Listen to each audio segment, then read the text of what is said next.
نن مسلمان زما عزتمندو هغه دې حد ته ورسېدو کسان ناستي په احرام کې ناستي حج د تللی دي د الله دغه عظیمه فریضه ادا کوي سلور کسان ناستي زما عزتمندو په احرام کې لیکن الته دوی تاش کوي زما عزتمندو هغه ځای اخو د بخښنې ځای دی ټول عمر دی الله ناراضه کړی دی هغه ځای ته لاړ شه د خیرونو برکتونو دی هلته چې کوم دی الله ته د خپلو ګناهونو توبه وباسه هغه د توبې ځای دی هغه د عظمت ځای دی لیکن نن مسلمان په خپله بد عملی باندې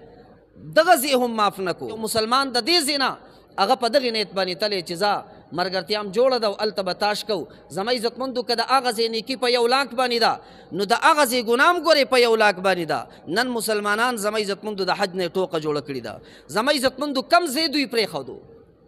اوس کم ځای پاتې شو چې مسلمان هغه ځای ته لاړ شي او دی به توبه وباسي د مسلمان باندې څه وشوه دی خو د هغه جماداتو نه مخکته وغورځېدو جمادات هم د الله د یرې د وجې نه چې کوم دی ارغړي